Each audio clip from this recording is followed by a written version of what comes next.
Good morning, everybody. How are you doing today? Good. That sounds good. It sounds really good. It sounds wonderful. How are we doing today? Everybody good? Good. Have you ever been to a session under the wings of Air Force One like this before? Very excited. My name is Tony Penny, and I'm the Chief Learning Officer here at the Ronald Reagan Presidential Foundation and Institute. And it is my pleasure to welcome you all to the 2022 Simi Youth Town Hall. It's a very exciting day, but it wouldn't happen without a great deal of gratitude. So I want to say thanks to a couple of folks. First, I want to thank our partners at the Simi Youth Council. They have been working very, very hard to prepare a wonderful, thoughtful, inquisitive day for you. So let's give the Simi Youth Council a big round of applause.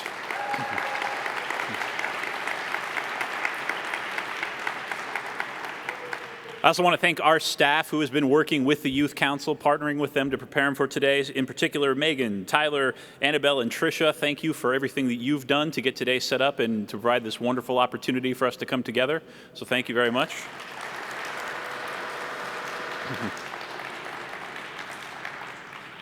I also want to recognize we have a couple of important elected and appointed officials with us today who are in the audience, so I want to recognize from the Simi Valley Parks Board, also a teacher, Mr. Brian Dennert.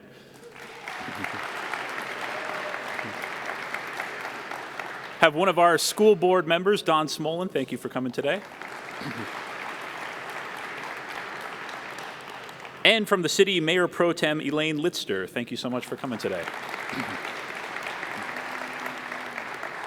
All right, now I'm going to keep my remarks very brief because today the students are in charge and today is all about you and your ability to weigh in and talk about important community issues. So I want to really briefly talk about the idea of a town hall meeting, the idea of people coming together to discuss issues that are important to the community. This is an idea that dates back to the very earliest days of our country and really centers around this concept called the third space. Has anybody ever heard of third space before? Third space, some of you? Yeah. So first space being the home, that's a very important place. The second place, work or school. But what really makes communities thrive and really makes them work well is this concept of a third space, a place where people can come together to talk about issues that are important to the community in really thoughtful, powerful ways.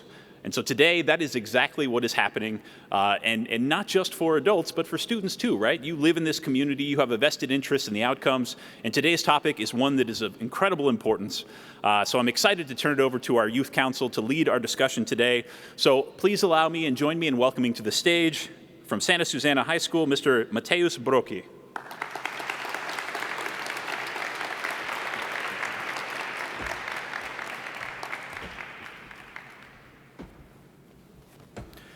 Good morning and welcome to the first part of the 2022 Youth Symposium, the Youth Town Hall. At this time, I ask that you please stand and join me, my fellow Youth Council members, and the Royal JROTC team in the performance of the colors and the Pledge of Allegiance.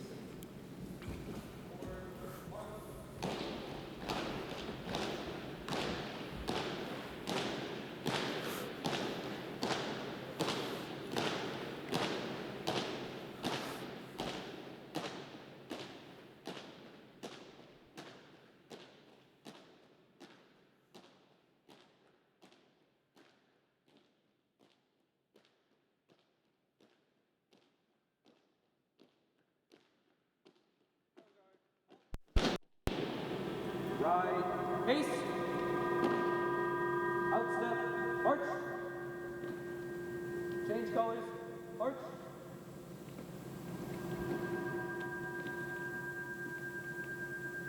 Present colors. Ready, begin.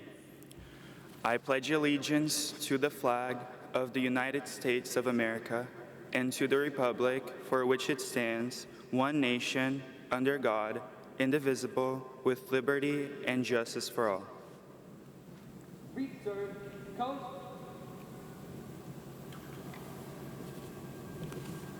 Instep, march. Right, haste. Forward, march.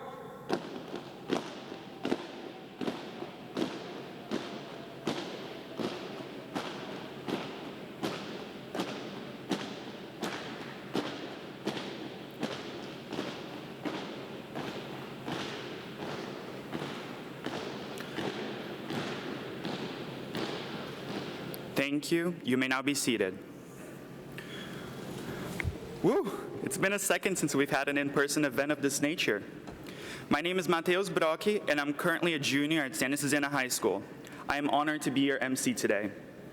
First, I'd like to thank the Ronald Reagan Presidential Foundation and Institute for annually holding this model event. I look around at us, at where we all are, and all I can say is, wow. Author Dr. Renee Brown once wrote, "Vulnerability is not winning or losing. It's having the courage to show up and be seen when we have no control over the outcome." Today, we are taking some control, just by being here and using our voices to talk openly about what we as teens are concerned about. After surveying students at our local middle and high schools, youth council members found that most of their peers have been concerned about one issue in particular, one that has a significant impact on the lives and well-being, as well as the well-being of their friends and family, and that is the issue of mental health. Over the past 2 years, the coronavirus pandemic not only affected adults, but also youth, both physically and mentally. A recent national survey found that half the teens were now experiencing anxiety, trouble concentrating, and the longer-term impacts that social isolation and loneliness cause during remote learning. In the same survey, 31% of parents reported their child's emotional health was worse than before the pandemic. Mental illnesses are not new. Traditionally, people in general feel uncomfortable talking about issues they may be facing, or worse yet, seeking help from mental health professionals due to the stigma of mental illnesses. Now is the time to finally break the stigma. Let's talk about how stress is taking a toll on its students, social media's dark side and the unattainable perception of perfection, increased social isolation, and so much more. We don't get this opportunity often. We've been brought together. Now let's use our voices to share our opinions, find out what's being done, and plans for the future. A future that you can influence and create change in a positive way. Before I introduce our distinguished Youth Town Hall panelists, I'd like to call your attention to the screens on both sides of the stage. We have created a number of ways for you to submit questions, give input, or to recommend solutions. Tweet your questions for our panelists using the hashtag SYTH2022, or you can text APLC and your question to 22333. No phone? No problem. Our audience engagement team will be walking around to collect your question cards that were originally on your chairs. Take a moment now to look around and locate your audience engagement team members. When you write your questions, be sure to give it to one of them or hold up your card. Today's topic of mental health is one that affects everyone in our community, whether you're a student, teacher, parent, or neighbor. Everyone should be informed about what constitutes a mental illness, how to access mental health resources and services, how to help a friend or family member that's struggling with a mental health issue, and how they can help make a positive impact in general about spreading awareness. Make the most of this opportunity. Ask the hard questions while being respectful. Pay attention to learn and stay informed. And be prepared to share what was discussed with your friends. That's how we will end the stigma of mental illness and build awareness of available mental health resources. I would like to welcome our youth moderators to the stage. From Royal High School, Ella McCrossan. Ella is serving her 3rd term on the Youth Council. She is the editor of the Royal Ski Club and a member of the mock trial team. From Santa Susana High School, Sumaya Akbar. Sumaya, a senior, is serving her 2nd term on the Youth Council and is currently ASB Vice President and the President of the California Scholarship Federation. Today joining us are dedicated community leaders that care about our community and its youth. They are here today because they want to hear our concerns and answer our questions. Our first panelist, Dr. Hani Youssef, Assistant Superintendent of Educational Services and future Simi Valley Unified School District Superintendent. Our second panelist, also with the Simi Valley Unified School District, Dr. Angelica Chavez, Coordinator of Diversity, Equity, Inclusion, and Humanities. And our third panelist, our very own Simi Valley Police Chief David Livingstone. Please welcome them to the stage.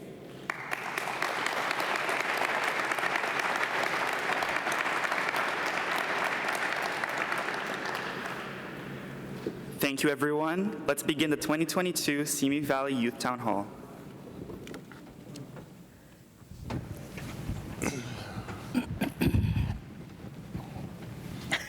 Fancy. So is this mine or is that yours? Oh, I'm over here on Go the to side. right. All right.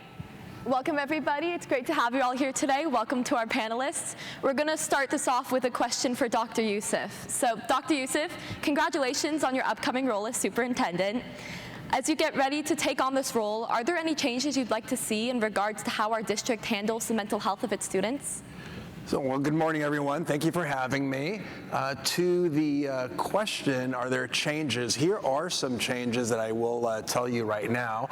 And I know that we have a school board member here, and I want to thank Trustee Smolin for making sure that this is going to happen, and all the other trustees who approved what I'm about to share. So we're going to actually add to our counseling teams at the elementary level. Currently, we have 5 elementary counselors, and we're going to add 2 more elementary counselors. That'll give us the opportunity to have 1 elementary counselor at 3 elementary schools, so they'll share those. We have 18 total elementary schools. Currently at our high schools, we have at Santa Susana High School 4 counselors. We're going to add a 5th, and at Royal and Simi, we have 5 counselors. We're going to add a 6th, and we currently have at Apollo 1.5 counselors. That's shared with one of our middle schools. So to your question, one of the changes that's going to happen right away is we're going to actually add to our counseling teams at the elementary level and at the those 3 specific high schools. So we can all in the in August 10th, the first day of school. I know we're not all thinking about next year quite yet, but come August 10th, we're going to have more counselors in Simi Valley Unified School District. Well, that's amazing to hear. What are the roles of those counselors going to be? Well, actually, I wanted to add one more thing. We're actually going to add another social worker, and I know that our one social worker in the school district, Serena Nguyen. Where are you, Serena? I saw you here earlier. There she is. So we're actually going to double. We're going from 1 to 2 social workers. So the counselors at the high school level specifically, one of the counselors that we're bringing on board here is going to focus on career and technical education. Is going to focus on our English language learner populations. We'll also focus on the College and Career Center to make sure we're obviously supporting students in whatever their endeavors might be post-secondary after high school. And at the elementary level, it's going to be what they're doing now as a team, focusing on the social emotional learning needs of all elementary students and working with staff members on morning sessions and how to best support students during not just SEL lessons, but socialization and proper skills, social skills with one another, and do breakout sessions with smaller groups and teams at the younger grade levels. Thank you, Dr. Youssef. Thank you. Dr. Chavez, as Dr. Youssef just said, with the new addition of counselors and social workers on school campuses happening next year, how can social workers help students specifically deal with mental health? Thank you. Great question. And thank you guys all for attending. I want to thank you for being part of the conversation, for wanting to be here. I want to thank the Youth Council for doing an outstanding job. So if you wouldn't mind humoring me with a round of applause for this outstanding job. And encourage you to continue to be involved in our community and these types of conversations. One of the first things that we have to do is build relationships with our students. So even if we have lots and lots of resources, if our students are not feeling comfortable and safe coming to their teachers, coming to their counselors, coming to their administrators, then we have a lot of resources, but if we lack that relationship piece where students feel comfortable and safe to come and share with us and communicate with us, this is what I have going on. I need help. I need a break. I need whatever it might be. So our social worker is going to help in that, in building capacity with our staff. Providing professional development for our counselors. How can I engage with students? What can teachers do to continue to foster positive relationships with our students so they feel comfortable and safe enough to come and ask for help so we can meet you there? Thank you. And just in case some of us may not know, what is the distinction between a high school counselor and a social worker? Yes, Dr. Chavez. Or Dr. Hani Youssef, if you would like. Okay, so it's interesting that you would ask that question because I was telling Mrs. Nguyen earlier, I've never actually worked in a district that had a school social worker in the district. So this is my first experience with that, and I can tell you easily what a school counselor does, but I actually had to sit down with Mrs. Nguyen, and she had to educate me on what the nuances were. And really, when you're dealing with a social worker at the school level, you're now dealing with more intense situations or more extreme situations that extend beyond what a regular school counselor would do. We've got students who are in homeless situations, abusive family lives. So the more extreme the situation that goes beyond what a school counselor would address, that's where a social worker gets involved. There are often home visits that might happen, different conversations that happen with law enforcement and child protective services. So as the situations increase in severity, then you would need different school personnel to address that. And those aren't specifically things that school counselors deal with day in, day out, but they would refer that to the school social worker in this case. Thank you. Chief Livingstone, as Dr. Youssef just mentioned, in some cases, a mental health crisis can lead to a call to emergency services.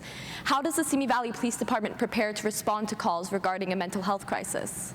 Well, thank you for having me here today, and it's a great pleasure to see everybody here, and hopefully we can answer some of the questions and give you some more information. Mental health, as you can imagine, makes up a bulk of our radio calls now. The officers respond, on a daily basis. We're dealing with people in crisis. And one of the things about this that we've tried to shift over the last few years is adopt a more social policing perspective. So recently we have just reorganized and have a community services bureau, and part of that community services bureau we have a vulnerable population detective.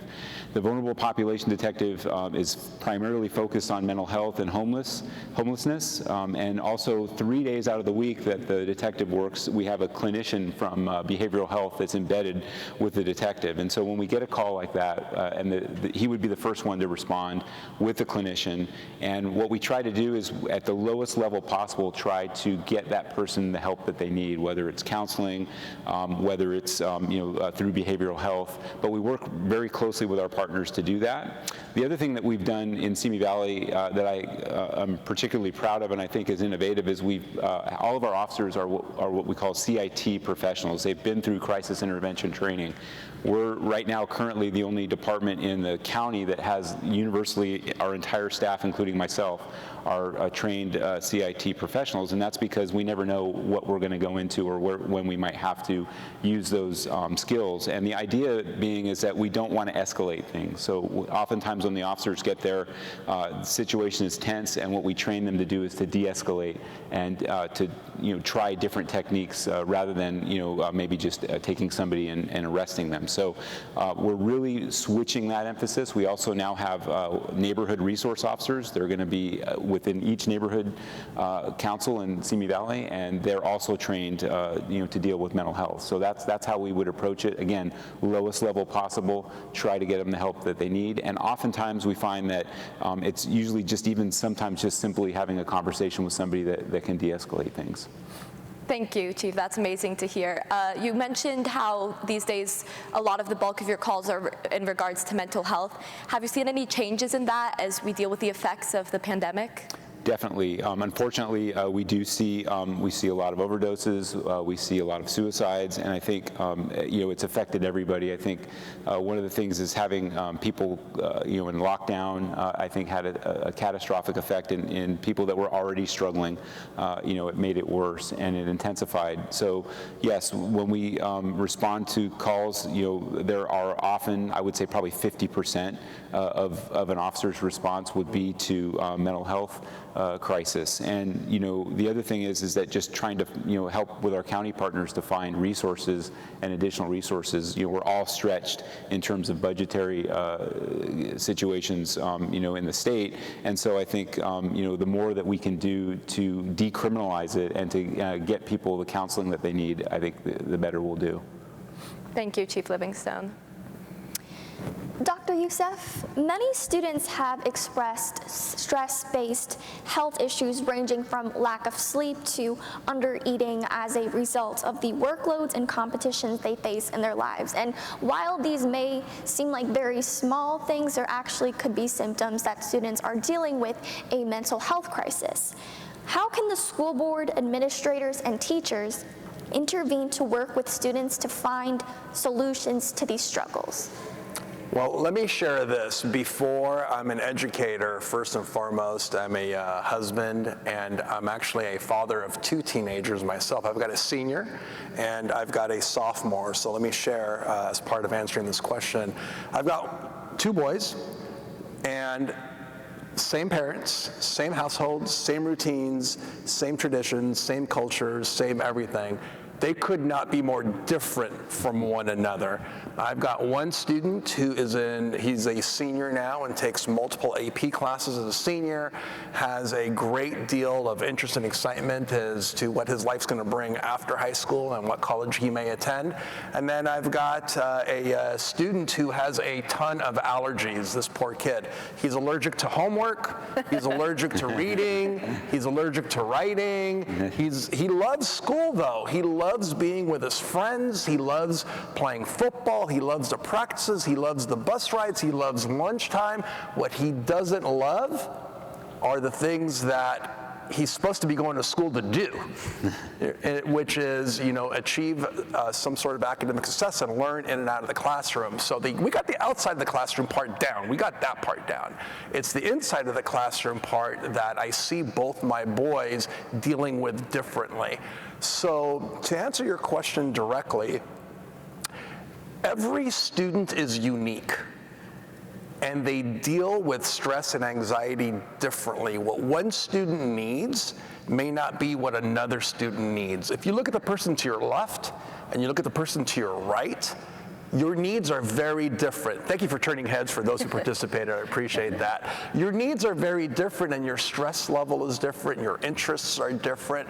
So as a school, what we need to do with you and what you need to do with us is to continue building those relationships together, continuing to make connections. I will tell you this, student connectedness is an indicator of student success and achievement.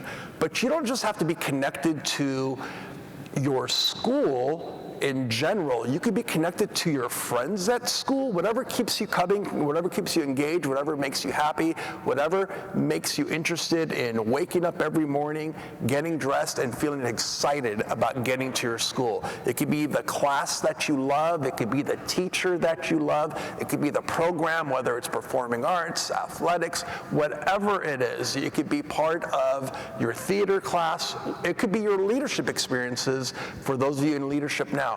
We ask that you get involved somehow. And if you're not involved, what can we as educators do to get you involved, to make sure that there's a connection that you have to your school and your school community, whatever it is that connects you.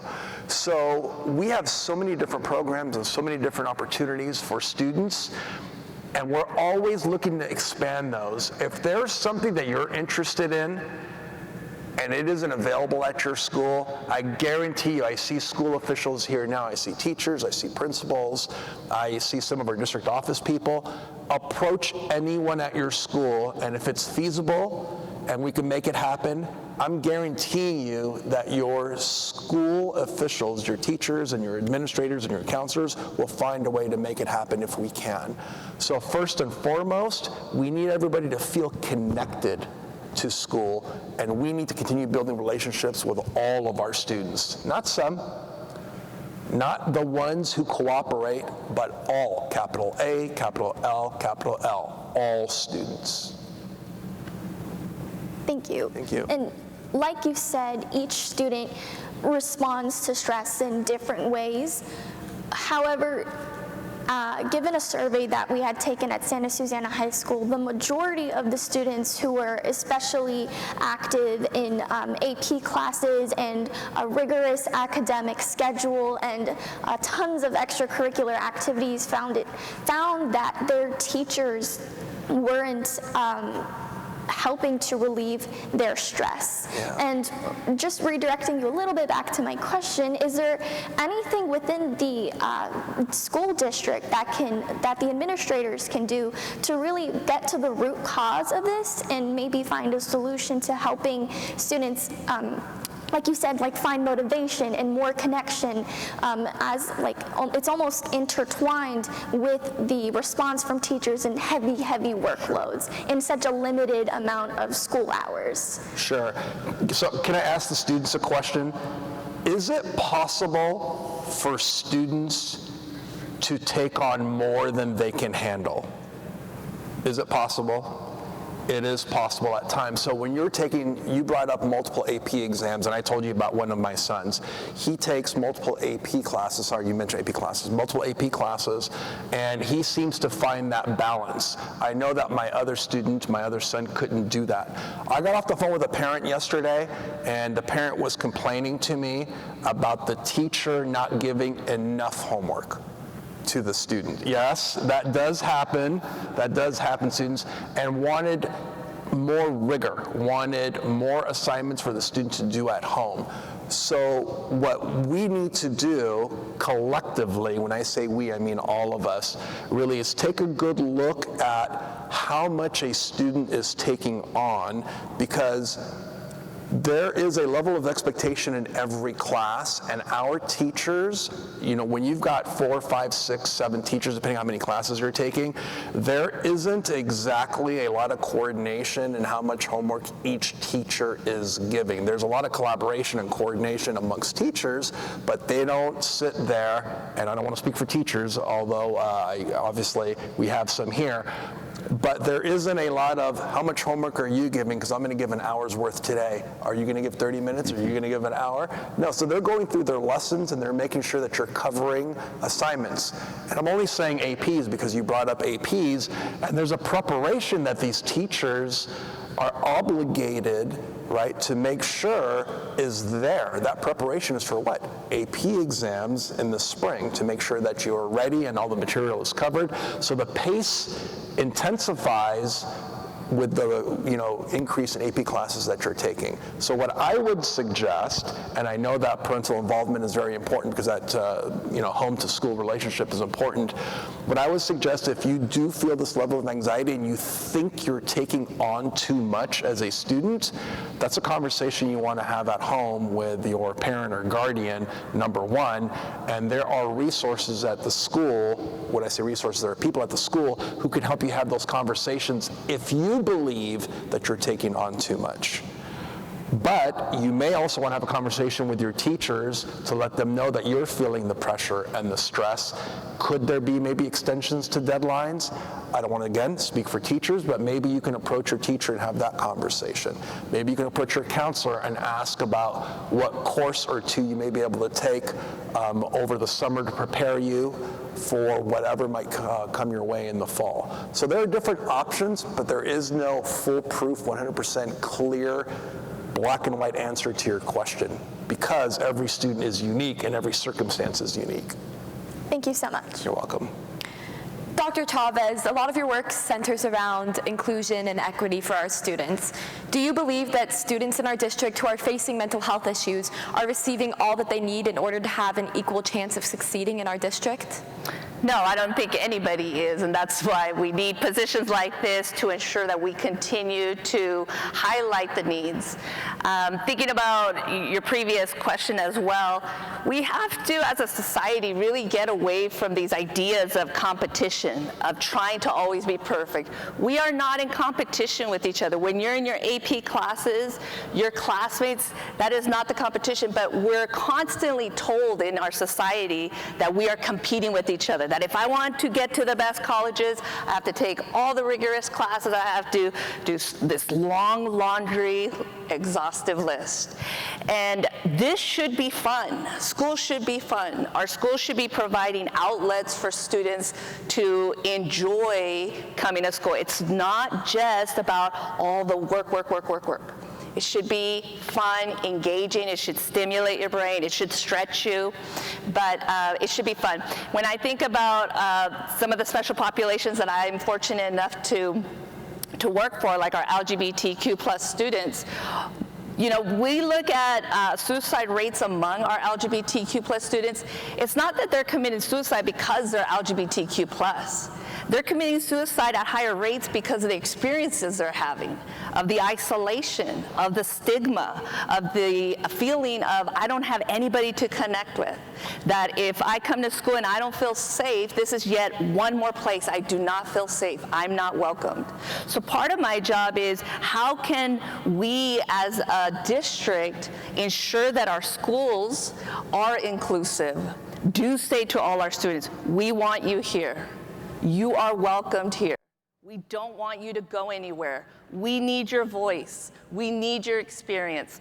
That our students of color, our religious diversity, our culture diversity, that we need you to share your experiences with us because that makes our classes better and it makes our community and our country better. That it really is in the diversity that you bring to the table that we need you to share and embrace. And it's taken me a while to find my own voice, and then when I found it, I felt so empowered, and now I get the honor of helping other students and our districts say, we need you to find your voice, and then once you find it, use it. Thank you. And are there any specific policies you think should be put in place in order to help those students who are facing mental health issues as a result of the discrimination they're facing in schools? So another big part of my job is really to keep on top of some of the legislature that's coming through. We have a Senate bill that was recently passed that is mandating that we incorporate mental health lessons into our curriculum at the elementary, middle school, and high school level. So I'm excited to see how we'll plan to roll that out in collaboration with all our stakeholders. So the other thing we do a lot is to provide professional development for our staff, making sure that our staff knows how to identify situations, mental health situations with our students. When does this warrant a conversation? When does it warrant a referral to a counselor? And then, of course, the follow-up. Thank you, Dr. Chavez. Chief Livingstone, with the primary mission of the SVPD being to ensure public safety, will the SVPD be expanding their role into other areas or working with other groups such as public health departments and wellness departments as an effort to address rising mental health concerns? Yeah, I think you hit on it. The key to that is working with our partner organizations. We can't do it by ourselves. Mental health is challenging. It's complex. One of the big challenges we have in the county is bed space, right? There are times when people, they need to have professional counseling or they need to have psychiatric care. And oftentimes our officers are trying to do that and bring that person to a facility where they can get that and there's no bed space. They end up spending hours in an emergency room, and that's not a good environment for somebody who's going through this. So one of the things that we have to do is at the legislative level, also at the local level with the county, we have to do better about finding bed space, and it's a big challenge. And so those relationships that we foster are really what makes us successful. We have as police officers, we have a variety of different things and missions that we get called to, anywhere from literally a cat up in a tree to somebody in a major mental health crisis. And so we have to be willing to reach out to other agencies and our partners, and that makes us better at what we do. The other thing that we do too is just in educating our officers, working with behavioral health. They provide classes for us. The CIT program that I talked about is managed through behavioral health and through the county.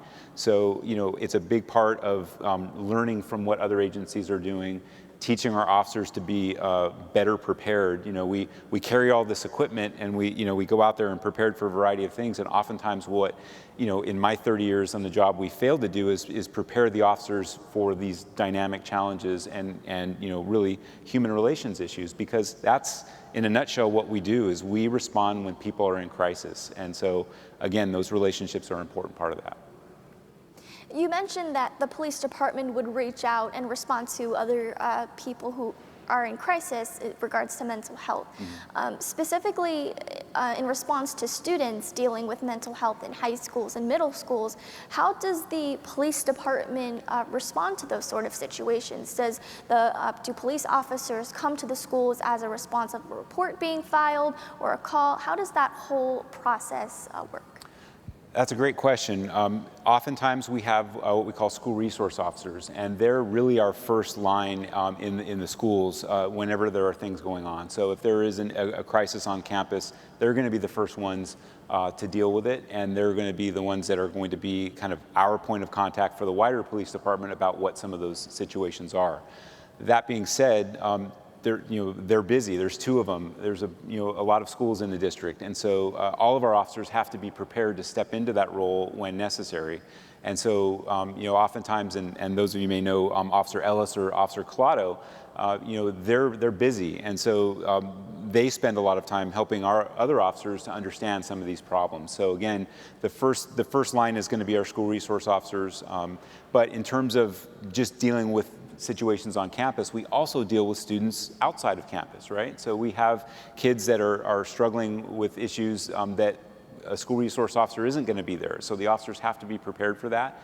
And again, what we always train our officers to do is to try to get to the bottom of the problem and to go at the what I would call the lowest level possible, which is just our verbal communication and our ability to talk to people. Again, I've been on the job over 30 years, and I've been through a lot of incidents, but 99.9% of the time, it's my ability to communicate that's really been of great value in de-escalating situations that could potentially go wrong. Oftentimes with people with mental health, even your body language can be such that it sets somebody off, and so you learn that over a process of time, and we really value the training that we get to prepare our officers for those situations. Thank you. Dr. Chavez, earlier you were talking about the discrimination that some of our minorities face. How do you think social media plays into that?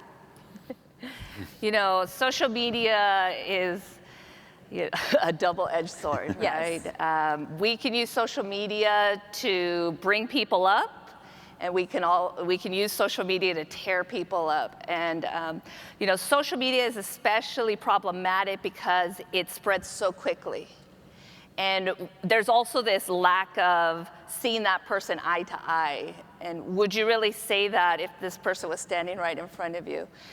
So social media is very problematic, and I think it's definitely an issue that our schools continue to grapple with how to deal with that. And that, with social media, just like with the previous things we've been talking about, is why we need students to communicate with us. Even if it's cyberbullying or an emergency or people threatening a school on social media, that we've seen that when we've had those situations, that oftentimes people that are planning things like that are posting that on social media. And that's where we really need our students to come forward and let us know a heads up, or, hey, I saw this student is being bullied. And one of the things we've been pushing, and you should be seeing rolling out, is our anonymous tip line.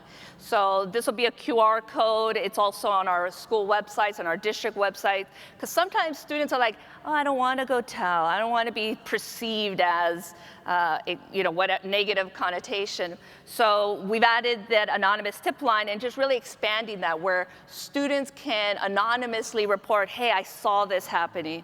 We need to be partners in making sure that our classmates are safe, that our schools are safe. And you guys are out there in the social media world and can really give us a heads up that you get to be an advocate for somebody that might be bullied, and so we need you to be brave and courageous enough to do that. And maybe this anonymous way is one way to do that. Thank you. I actually have a good question here. So how many students here, how many of you, just show of hands, how many of you have a cell phone? Okay, hands down. How many of you are on some sort of social media, students? Okay, hands down. How many of you who are on social media have actually seen or followed a thread where somebody was being picked on or bullied or some sort of mean act was happening to them? Hands. Okay. So that anonymous tip line, that Dr. Chavez was talking about is important to us as school officials because we don't see what you see. And we don't know when it's happening, after school hours, on weekends, over holidays, breaks. So that anonymous tip line is important to us because if we don't know, we can't intervene and we can't support and we can't help. So she just mentioned that, but I want to make sure that you're aware of that resource as students. Thank you. And actually, you mentioned the anonymous tip line. So does that work in correlation with the police department in some circumstances and the district and administrators? And Absolutely, if it warrants it. So the way it goes is a student would make an anonymous report. It goes to our district office, and the person that oversees the anonymous tip line will forward that to the principal and assistant principals at whatever school site this was mentioned. Obviously, if it's something more serious, then it gets escalated immediately. We don't just like, oh yeah, this is very serious, but let's run it through here. So depending on the situation, if it does warrant that we reach out to our SROs, our police officers, then we certainly do. Thank you for the clarification. Dr. Youssef, what are some of the ways that the SVUSD has supported students struggling with mental health? And have you noticed any certain policies or practices that could use some improving? We could always use some improving, right? The biggest room in a room is room for improvement all the time.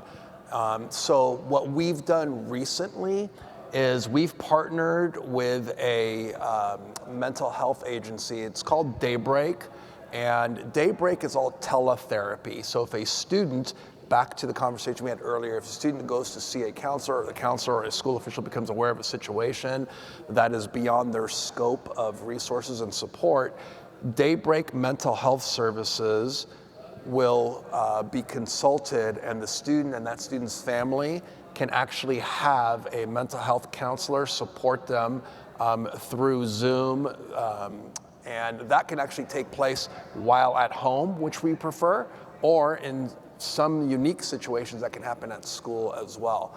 And back to the hiring of additional counselors, we're never going to have enough counselors in schools, unfortunately.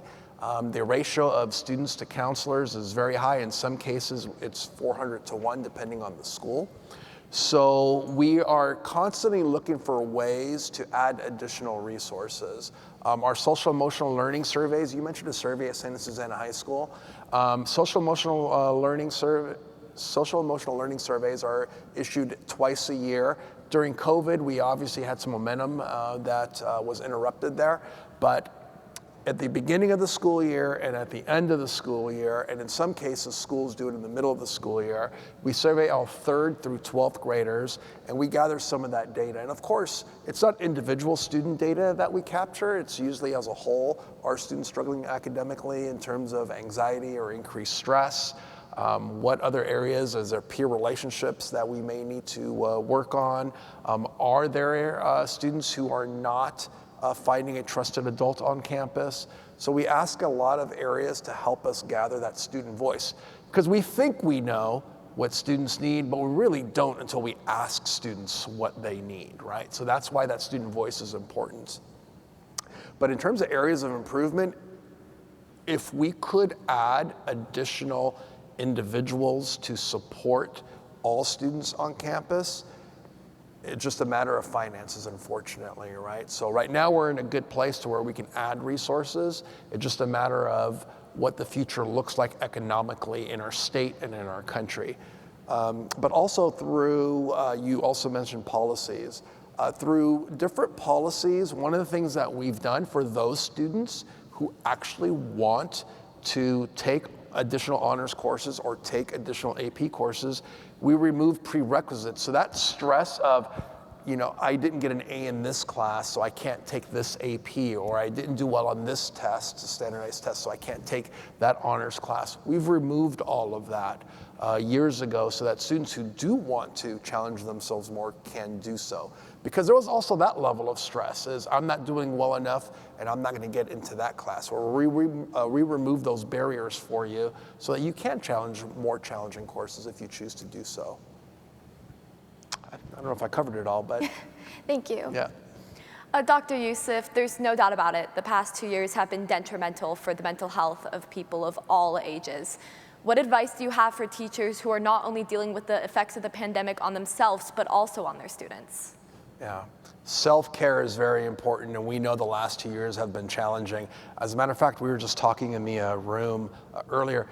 I don't know if you realize, this week is 2 years to the day that we shut down. It was Friday the 13th of 2020, where we were all asked to comply with the safer at home orders. And here we are 2 years later.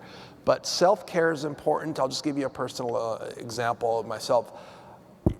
One of my escapes, and I only am able to do this like 0 to 5 times a week, depending on the week and the day, right, is I love to exercise when I can. I put my headphones in. I'm tuned out to the rest of the world for that 1 hour when possible. I have my favorite playlist going, and I try to exercise as much as possible. That's what works for me. It may not work for everyone, but back to how unique individuals are. What works for me may not work for you. What works for one may not work for another. But relationships, and my two co-panelists here already mentioned that word on a number of occasions, and I have to tell you, whether it's a relationship you have with another student, a friend of yours, or a relationship you have with another adult on or off campus, having that trusted individual that you can go to share and to confide in, it's very important. So I'm hoping everyone in this room has that one person that they can call or text or find or talk to that will be that helpful ear. Sometimes we don't even need advice, we just want somebody to listen. It's been a long 2 years to your question. Yes. And my hope is that come Monday, when masks become an option in schools, we find a little more normalcy, because every little bit of normal we get back to is just helpful. And Dr. Youssef, what do you think teachers specifically can or should be doing in order to help their students as they deal with the effects of the pandemic? A lot of what they're doing right now, right? Building, again, relationships with each one of their students. And teachers do that naturally through the course of the day, right? So it's not just teaching you academic skills, it's also building relationships with you. Right now, our own teachers and our own employees, our own staff members, they too have had a rough 2 years. And they lean on one another. And I will tell you that a number of our staff members, you said teachers, I'll just use the word teachers, a number of our teachers coming to school every day and being together, but more specifically being with you, is their escape. It is their happy place. People do not get into education for the money, you've heard that before. They get into education because of their love for supporting other people, specifically students. So keep building relationships with one another, students. Build them with your teachers. Our teachers will continue to build them with you, but it doesn't matter who you are as a employee in or out of the classroom. Coach, campus supervisor, office staff, custodians, our cafeteria employees. It doesn't matter who it is. We want to make sure that you are connected with someone and you have a relationship with that person that you trust. And that person is that individual that you can go to should that be necessary. Thank you, Dr. Youssef. Dr. Chavez, Dr. Youssef mentioned that especially after the COVID-19 pandemic, a lot of not only students but teachers have been feeling the effects of stress and their mental health. And so we've talked a lot about different resources specifically for students. Is there anything that the district could be doing for administrators and teachers and other staff on campuses?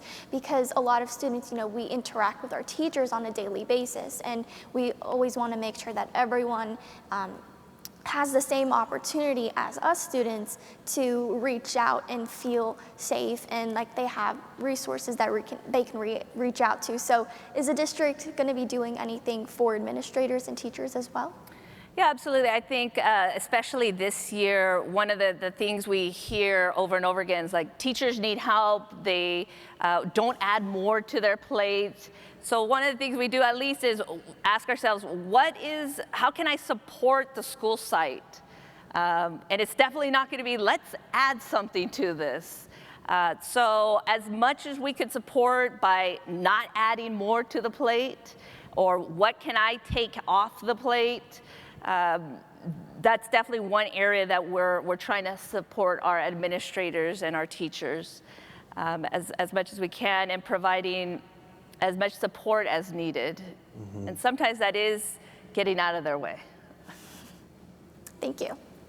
Chief Livingstone, according to the CDC, about 1 in 6 youth reported making a suicide plan in 2019, which is 44% more than just 10 years earlier. Now tonight we've talked about the effects of the pandemic, school pressures, and social media, either including those topics or outside of those topics. What do you think is the biggest factor contributing to the increase in this number? Well, I think, obviously the isolation, I think, is part of it, but I do think social media contributes a lot. Again, this need to, be successful and some of the ways that people can shame other people through social media, I think that's added to it. But I also think just a breakdown in communication. I think one of the important things that we can all do is really to pay attention to those around us, and don't just accept I'm okay as that you don't have to do anything else. Look, like doctors often say, read the symptoms, not what somebody is saying. And I think that's really important. I know just in my own career, I've unfortunately gone through where a couple colleagues have committed suicide. Suicide among police officers is very high. And the pandemic has not really been well for us either, and we've gone through a lot of the same type of things that other organizations have. But one of the things that I noted, through my own experience, is that those two officers, people were okay with them saying, "No, I'm fine. I don't need anything." And you have to do a little bit more. Like what we always say: if you see something, say something. Reach out to those people, and if they say they're fine, look, for other ways of trying to help them. The worst thing you can do is just accept that on face value, and I think that's really critical. So I think all those things in combination, what I found, and again, unfortunately, through dealing with this with colleagues and also as a police officer responding to suicides, throughout my career, one of the things that, a common theme that comes around is that they felt there was no hope. And I think, we always have to give people that option and explain to them there is hope, there is another way here, and I think that's really important to emphasize. Thank you, Chief Livingstone. Dr. Chavez, according to a survey taken at Santa Susana High School of about 230 responses, on a scale of 1 to 10, students scored an average of 7.6 to rate their stress level. And students also scored an average of 3.7 to the statement, "My teachers help relieve the stress in my life." How do you respond to this statement, and what measures can administrators take to help relieve student stress? Yeah, I'm such a visual learner with numbers, so I'm trying to calculate all those numbers there. But I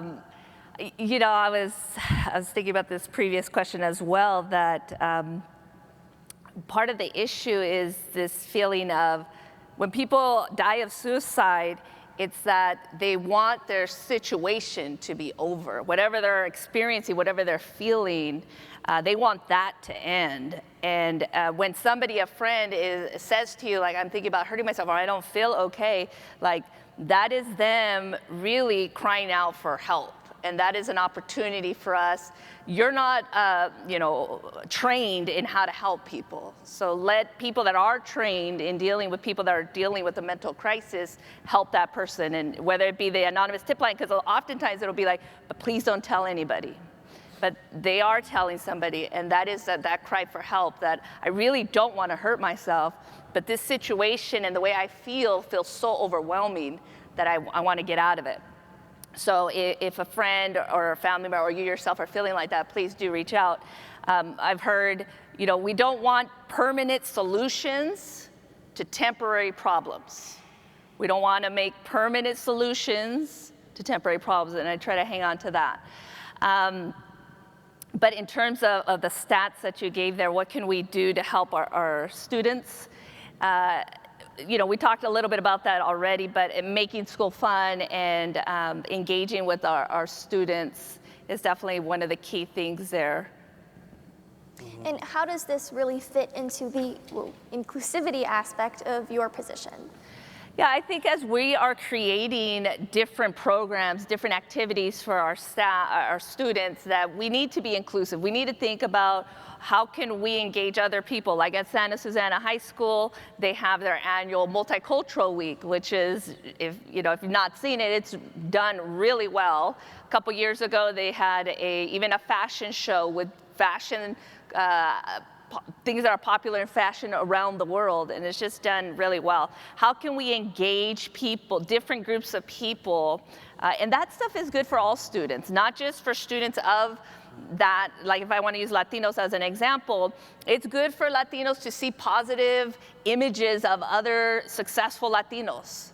But it's also good for people that are not Latino to see positive images of Latinos, because no one is going to be successful if you're homophobic, if you're racist, if you're, all the icks there, phobias there. You will not be successful in any job you go into if you don't know how to play nice with other people.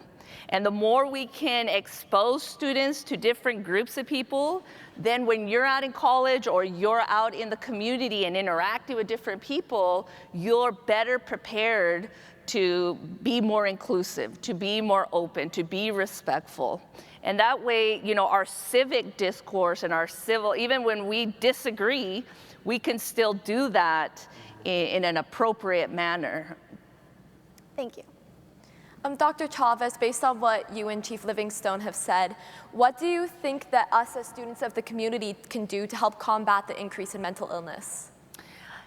So students, I don't want you to feel like, this issue is going to be resolved in one, like, we're good. I also don't want you to feel that whole burden is on you. It's not. We are partners. Our school district, our teacher, our staff, our officers, we are partners in this challenge because it is a big challenge. But what we can do is we can work collaboratively, be part of discussions like this, share your ideas. If people aren't talking about mental health or other issues on your campuses that you think are important, start the conversation, and don't just take no for an answer. Continue to bring up the conversations, because it is in the conversations that we are able to work collaboratively to reach some sort of solution, or at least a way to start to address these concerns. Thank you. May I ask students, just again, show of hands, how many of you actually have someone in your life, it doesn't matter, in school, out of school, your family, friend, how many of you have someone in your life that you know that you can count on if you were in a bad situation? Just show of hands. Okay, good, perfect, thank you. That makes me so happy. Yeah. Makes a difference. And I believe we have time for one more question. So Chief Livingstone, according to the CDC, about 72% of children in the US will have experienced at least one type of traumatic event in their lives before the age of 18, such as witnessing violence, experiencing abuse, or experiencing the loss of a loved one. How does the SVPD respond to these concerns in youth experiencing these situations in response to mental health concerns? Well, again, I think, in terms of just the way that we train the officers to respond to those calls, understanding, PTSD and having a better grasp of it determines what we can do to help, and also what services we can get them to. So I think, again, I'm sitting here in a uniform, and when the police show up, it creates a natural intimidation. In fact, I'm still intimidated by the police, and I've been one for 34 years. So we have to approach those calls very, very delicately, and approaching as somebody that's there to help. And like teachers, we're in this business because we like to help people. When you talk to police officers, that's why they get into the business. So those calls are challenging, but they're also rewarding, because there's nothing more satisfying than knowing that when you went and intervened, or when you went to a call, you were able to change somebody's life. And so I think understanding that what you see on the surface is not the only thing there. That you might deal with a teenager at 13 or 14. You have to understand that there's a lot behind that. It's not just that one incident. So not just being okay with saying, well, okay, they say everything's fine, I'm solved the problem, I'm going to leave. Looking deeper into that problem, talking to the parents, separating people. Again, we've talked a lot about making people feel safe. That's really important. If people don't feel safe, they're not going to tell you the truth. And you have to create that environment. And so we train our officers to do that. Sometimes even when you're dealing with kids below the age of 10, lowering yourself to their level, not being uncomfortable with sitting on the floor and crossing your legs. I've seen officers do that. It's approaching those situations in a way that people are going to feel comfortable to share with you those things, so that we know it's not just, again, like I said, it's not just what we're seeing on the surface. There's something below it. So you might have a brother and sister, or a mother and their son fighting, and it might just be, well, they're not going to do their homework. But you got to look below the surface, and that's what we train the officers to do. Being inquisitive and just having a healthy dose of skepticism is really one of the best skills you can have as an officer. And not looking at what's on the surface, try to look down a little bit beneath it. All right, thank you so much to our panelists. Can we please give them a warm round of applause? Thank you.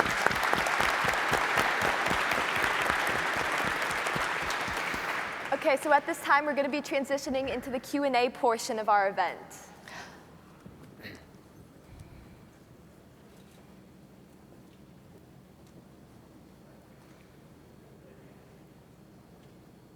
Reminder, we are now transitioning into the Q&A session.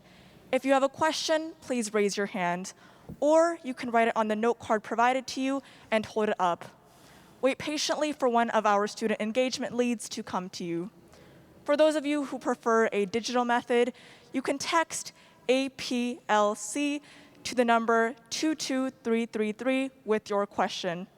You can also tweet under the hashtag SYTH2022. Thank you. All right, we're going to start with our first question. Before we begin with our first question, we would first like to thank everyone for all the insightful responses and questions that are being sent in. Our first question comes in from our text channel, and it's directed to all the panelists. What are steps, if any, that are being taken either in the district or by the police department that are currently being taken or planned on being taken to help students who are struggling with mental health issues that are caused by their home environments? Dr. Youssef, would you like to start us off? Sure. So we don't know what's happening in a student's home unless the school is informed, obviously. So we would need, back to what I keep saying about, we would need someone to share that information with us, whether it's through this anonymous tip line. So the second that we have information that a student is struggling at home, obviously we need to identify what the struggle is. Sometimes it may be something as easy as communicating with the parent, with the guardian, and coming up with solutions to whatever the issue is. If it's a homelessness situation, it's an economic situation, we have resources for that. So we would need to identify, number one, what the issue or the challenge is, and from there, that would dictate how we proceed. So I know it's a vague response to the question, but we would have to first be able to know what the issue is, and somebody needs to actually share that information with the school. Dr. Chavez? It's interesting because I know when we'll send out a survey and the kids or sometimes even staff will be like, oh, here we go, another survey and another survey and another. I feel like we have survey exhaustion. So that data, though, is really important for us to get. And sometimes when you do get a survey, to take it seriously versus just, okay, let me just quickly make a happy face on this form or whatever it is, just to quickly get it done. So we do look at the data. It does guide our decisions and the way we're able to justify things. So for example, even our counselors, that wasn't just like, okay, let's get a new counselor, let's add on counselors. We look at data in order to support those decisions. So please do take them seriously. Well, same for us. We need people to call. I mean, we need to know about a given situation before we can take steps to help. But again, I've said it. The crisis intervention team and the training the officers get on crisis intervention is really their best tool when they get to these scenes. But again, we need people to say something and let us know that they're having trouble so that we can respond and help. Thank you, Dr. Youssef, Dr. Chavez, and Chief Livingstone. On to our next question. So this question is from a high schooler from Simi Valley High School. Dr. Chavez, you mentioned the societal pressures to succeed academically in order to be successful in life. Why do you believe this is the case, and what are some ways to encourage students to push themselves to their personal best without taking unhealthy measures?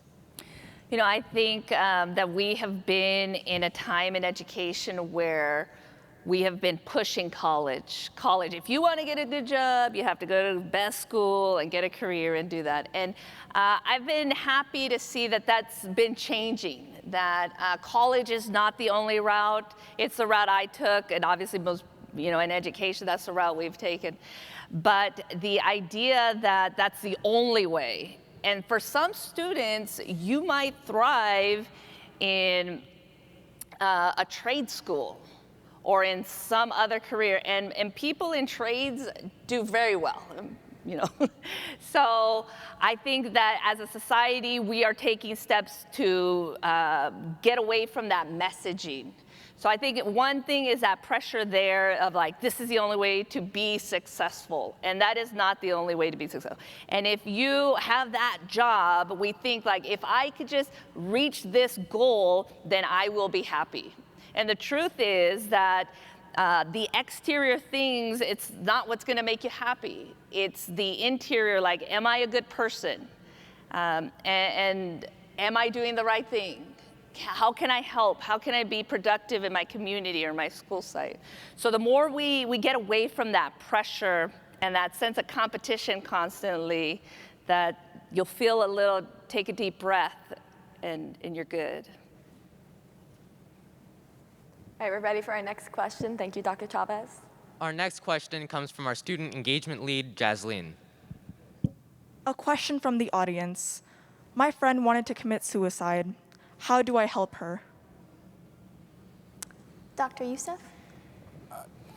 There is nothing more traumatic and devastating than losing a student. And losing a student to suicide takes on an extra sense of just disappointment and frustration and anger and hurt, especially as educators, because we often reflect on what could I have done? Did I do enough? Why didn't that student feel comfortable going to someone? And not just someone on campus. Back to the question I asked, you have someone in your life that you can go to.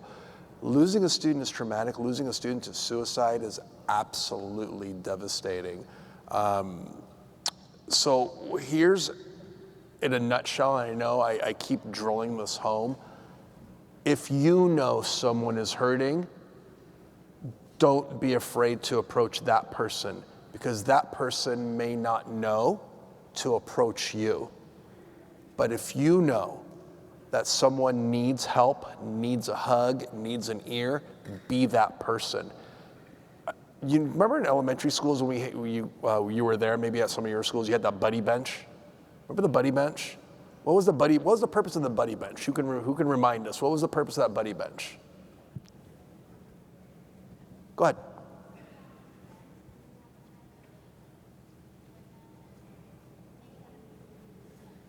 Can you repeat that? With the microphone maybe? What was the purpose of the buddy bench? Like help them and like make sure they have a friend to be by their side and everything. Right. So when you sit on the buddy bench, you need a buddy.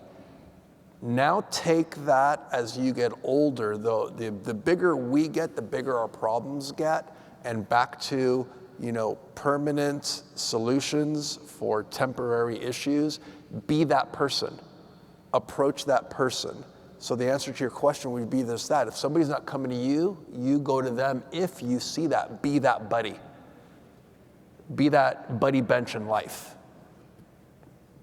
Dr. Chavez? Yeah, I think, one of the first things that people might say to you if they're feeling like that is, I don't want you to tell anybody. Like, I don't want to cause more problems. Like, I'm feeling like this, but I can't tell my parents or my family, and please don't say anything. And you feel that pressure of like, okay, well, they're confided in me the way they're feeling, and they've also kind of cornered me and made me promise I wouldn't say anything.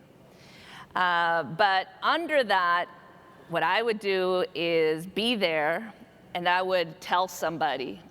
And when my friend gets mad at me because I told somebody, I would say, and I would remind them, I care so much about you, and I want you around, that I needed to do this, and I want to help you. And I'm not just going to let you go off on this journey and see how it goes for you. I'm going to walk with you through this process, and we'll get past this. And certainly when you're feeling like that in the midst of that storm, it feels like it's never ending, and you just reassure them, like, we're going to get through this together. So that's what I would do. Well, I think the same thing. You can't not say anything. You have to be there for them. You have to be supportive. But there's a lot of services out there. There's a suicide hotline, and maybe it's to the point where you just sit down with them and say, I'm going to sit with you, and we're going to call the suicide hotline together. Or maybe they are involved in a church, and you can reach out to somebody through the church. But you can't just accept what they say and walk away from that. That is something that it is a cry for help. And so oftentimes just that sense of intervention, and even again if you sit down with them and make that ensure they make that call, and then make sure that you're not walking away from them until they've got some kind of way of taking it to the next step to get the extra help. Students, what's on the? Have you had an opportunity to look at the back of your ID? What's on the back of your ID? You ever take a look at what's on the back of your school IDs? What's on the back of that ID? Do you mind handing her a mic? A hand went up. Yeah, what's on the back of that ID?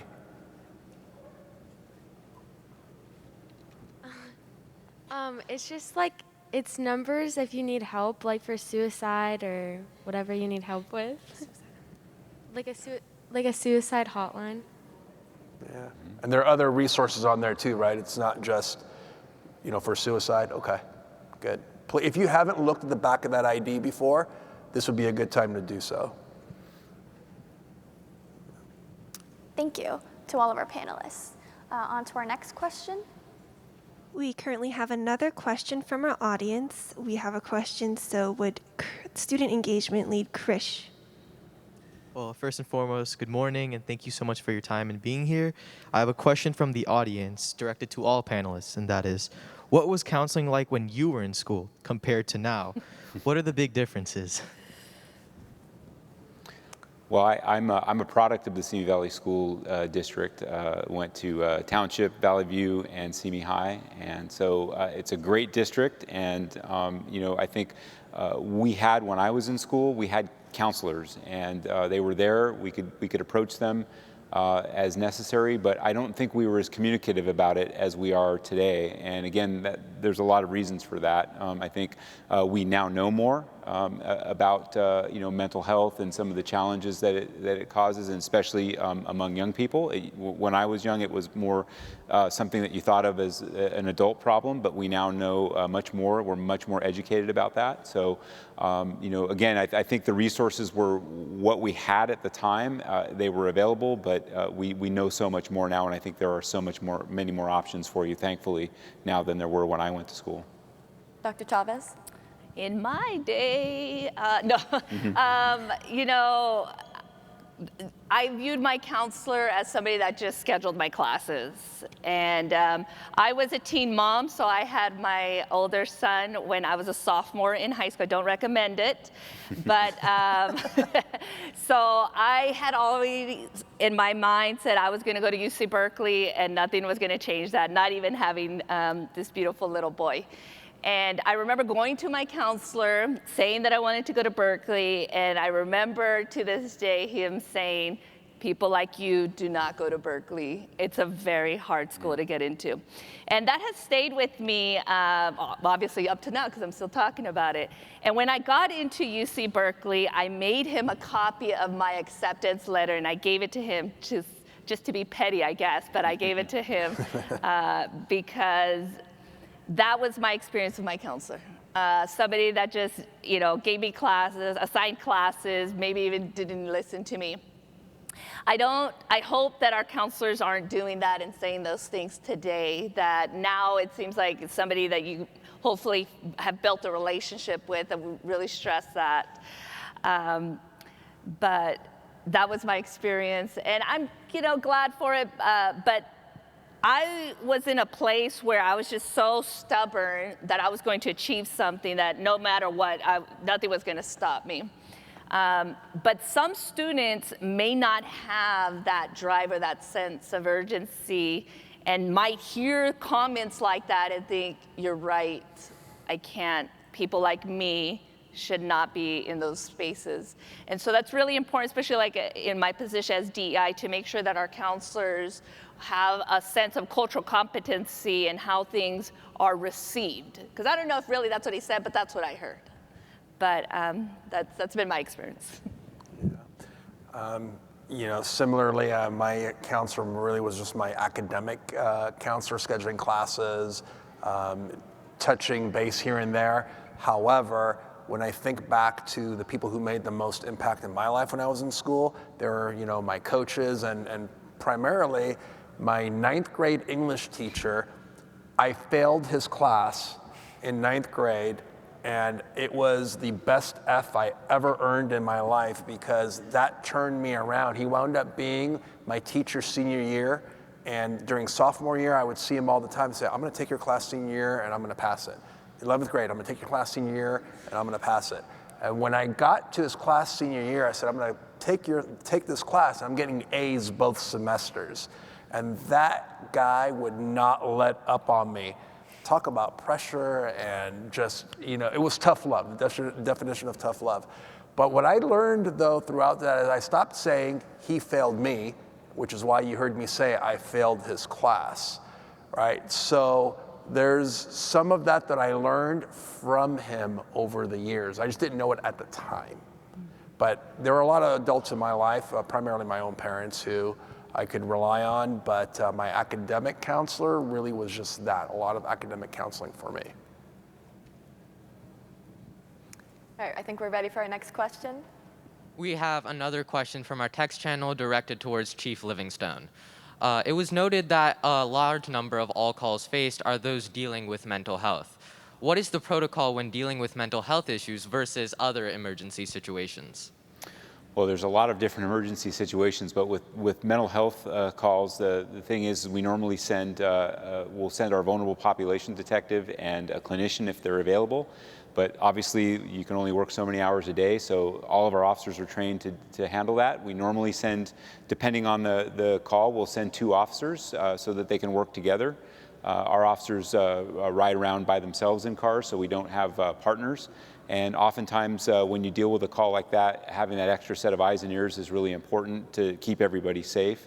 But first thing that they do is they talk to people. They engage with them. They find out what's going on, what the problem is, And then they try to find out, a little bit more information about the person's background and that what are some solutions that can solve it. Oftentimes, somebody just needs somebody to talk to.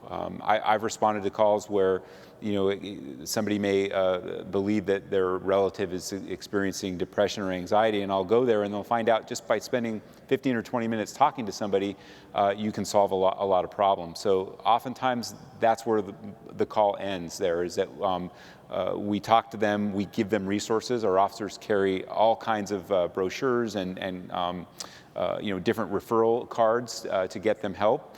And so sometimes it's as simple as that. Other times, if somebody is acting in a way that's a danger to themselves or a danger to other people, then the officers have the ability to use sections from the Welfare and Institutions Code to take somebody to a mental health professional. In this case, it would be Ventura Behavioral Health. And there's more of an invasive sense, but that's a situation where an officer believes that if I leave here, they might do something to harm themselves or somebody else. Now, those are not the bulk of our calls. The bulk of our calls are really the lower level, where people are just experiencing anxiety. They might be having trouble with a sibling, and oftentimes we can go in there and mitigate some of those circumstances. So that's what our protocol would be, and we have a lot of different tools to handle those situations. Thank you, Chief Livingstone. On to our next question. We have another question from Student Engagement Lead Krish. So we have another question from the audience, and it is, at times I feel like I'm trying my best, and it's not enough. I feel tired for trying. How could I regain my motivation? Dr. Youssef, would you like to start us off? Sure. Right, self-motivation, people needing a kickstart. It's difficult to answer that directly because we are all, again, so unique and have individual needs. But I've felt that too. I mean, it's been, especially the last couple of years, it's been difficult to find that energy and that motivation to get that spark that we had before COVID. Distance learning was tough. It was new. We were all trying to figure out what that looked like. You as students, we as educators and teachers, it wasn't easy. But what is, to directly answer your question, how do you get that spark back? What is it in your life, whoever may have asked that question or anybody sitting here, what is it that brings you the most joy? What is it that makes you happy? What is it that brings a smile to your face most? Is it music? Is it a specific song? Is it hanging out with that friend? What is it that brings you the most joy in life? And try to do that as often as possible.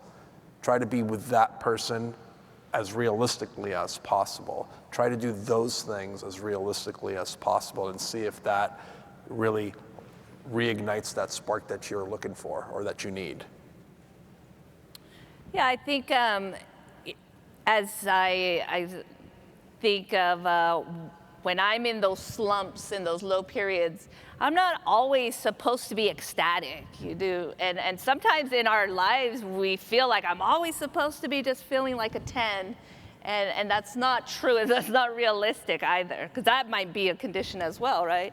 So if I'm feeling in those slumps, is this a normal part of just being a teenager? Is this just a normal part of just life? Or am I stuck in this place for a little too long, and am I feeling too low?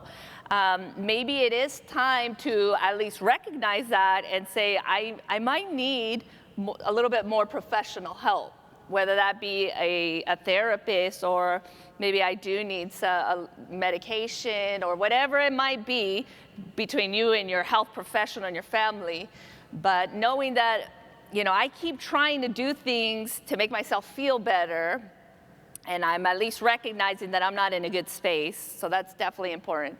But these things, I keep trying to I feel like, those things, and it's just not working. Maybe it's time now to seek out some professional help, because you don't have to live like that. You don't have to feel like that constantly, and there are things we can do, so. Well, I would say, like my co-panelists here, you get sometimes overwhelmed by things, and I think we're engaged in so many different things. We want to do well in school. We want to do good in a sports team that we're on, and I think sometimes it's important too to take a step back from that and to take a breather. Understand that you don't always have to be always engaged with something, and I think obviously all these things that we're connected in sometimes at the time that and I always say to myself, I'll say yes to everything, right? Okay, I'm going to work this extra shift, and I'm teaching this class, and I'm going to do that, and then I realize that I don't have time for myself anymore. That I'm not doing those things that I need to just have that downtime. And I think like Dr. Youssef said earlier about putting the headphones on and just it's okay to take a day just to to recharge, but also recognizing that if it's beyond that you should seek help and look for some professional intervention.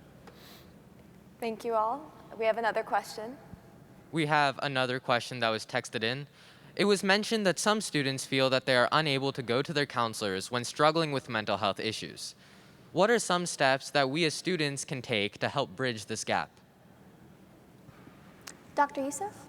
Sure. I often think of that too, and I try to put myself in those situations, which is why I keep repeating, it doesn't need to be your counselor initially.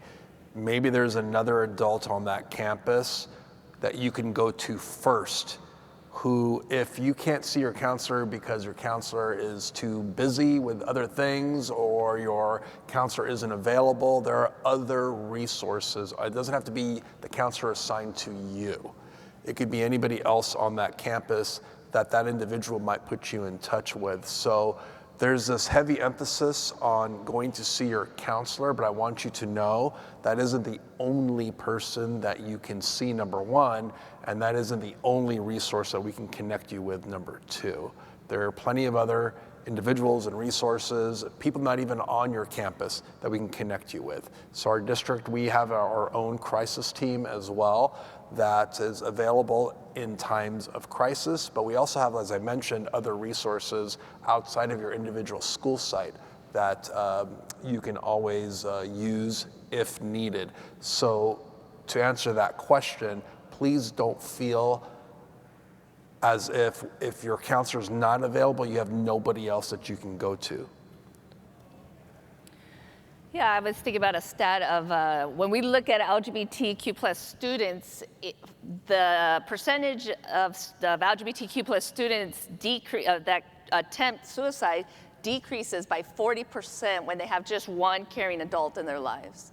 And that's a big chunk. So imagine just one caring person in your life, and that decreases the rate of suicide attempts among our LGBTQ plus students.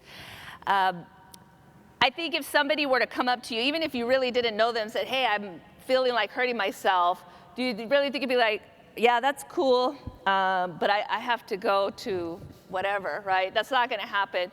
So we hope that you're building relationships with caring adults on campus, but even if you might not have a personal relationship with, say, your assistant principal, know that if you were to go to them and you're feeling unsafe, that we're gonna stop everything to help you. So, but it is that first step of recognizing, like, I'm not feeling okay, I'm not in an okay space, I need a little bit of help. That is definitely the first step.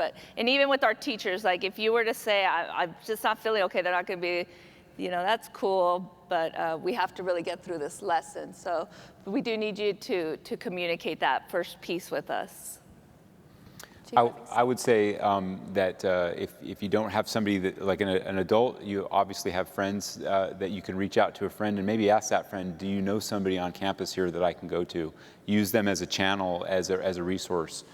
They may have a relationship with somebody that can be that bridge for you to get the help you need. Thank you all. We have another question. Yes, so thank you to all panelists for imparting all your wisdom. It truly means so much to the students here. We are sorry we did not get to all the great questions that were submitted, but we will wrap up today with our final controversial question directed towards all our dignified panelists. Do pineapples belong on pizza? Chief Livingstone, you want to start us off with that tough question? Yeah, you know what? I don't think so. I mean, my wife's Hawaiian, so I'd be in trouble right now. So, but I'm a traditionalist when it comes to pizza, and I also make my own pizza, make my own dough. So, no pineapples on pizza. All right, Dr. Chavez? Absolutely, and I would add some pickled jalapenos and some ranch. Yeah, I'm going to double down on that. The answer is yes. I love Hawaiian pizza, pineapples and all, and I also dip my pizza in ranch. There you go. All right. Well, thank you all, and thank you all for being here today. It's been amazing having you all. Thank you for spending your day with us and giving us some amazing feedback and some questions in this important discussion. Thank you. Thank you. Once again, thank you.